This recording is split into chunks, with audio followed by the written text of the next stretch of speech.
He was the aristocrat who fought tirelessly for the workers' cause. A hero to the left, critics, of course, saw him as an extremist who consigned Labour to the electoral wilderness for years.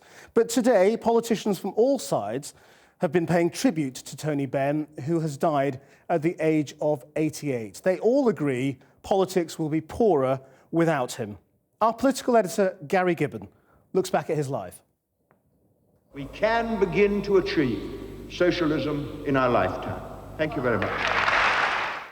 Tony Benn came closer than anyone in Labour's modern history to getting the party to reject capitalism altogether and pursue socialism in one country. We've tried to make capitalism work with good and humane Labour governments, and we haven't succeeded because it can't work, because it rests on injustice. It was 1981. Some Labour MPs were already preparing to defect from Michael Foot's Labour to form the short-lived Social Democratic Party. Many more would have left, changing the party forever if Tony Benn had beaten the right-wing former Chancellor Dennis Healey in the contest for the deputy leadership. Dennis Healey won by the tiniest of margins. Tony Benn, 49.574. Dennis Healey, 50.426.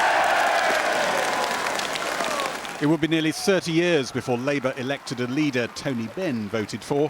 He'd known both brothers since they were boys. David I associate very much with the Tony Blair and the New Labour. Edward not quite so much, indeed not at all. And so I see them as representing a division in the party. Tony Benn struggled to escape not poverty, but privilege. He was the son of a Labour hereditary peer. He became a Viscount when his father died in 1960 and had to fight to change the law so he could shed the title and return to the House of Commons. You see, the first Jew had to fight to get in, the first Catholic had to fight to get in, the first atheist had to fight to get in, and I've no doubt we shall create a precedent. Anthony Wedgwood Benn was a passionate supporter of Harold Wilson and in the forefront of his attempt to brand Labour, the party for the modern age.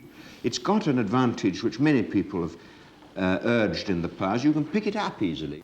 In the 1970s, his politics moved to the left and he became plain Tony Benn. When Margaret Thatcher threw Labour into opposition in the 1979 general election, he was fully reborn as a tribune of the left. He said Labour lost elections because policies like nationalisation, nuclear disarmament and withdrawal from Europe were forever being dropped from the manifesto.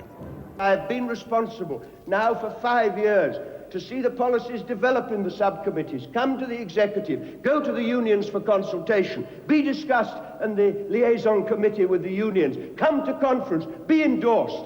And then I have seen them cast aside in secret by those who are not accountable to this movement.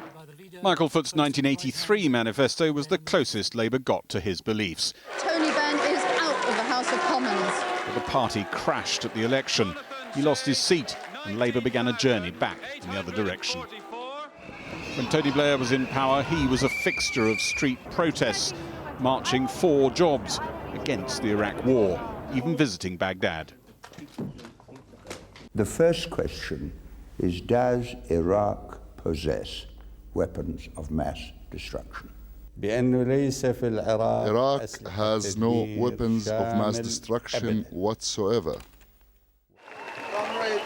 In one of his last public appearances, he opposed military action against Syria. And I've been on this platform over many years, from the time of Suez onwards, over 50 years, and usually we've found that we have lost the battle. He published 8 volumes of diaries, his basement for years a fire hazard of squirreled archive. I got that idea, see, as a pilot.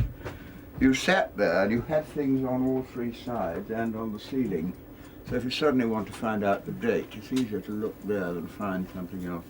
In old age, he toured the country, pulling in the sort of audiences that might once have demonised him, but who now hungered for a politics untouched by focus groups.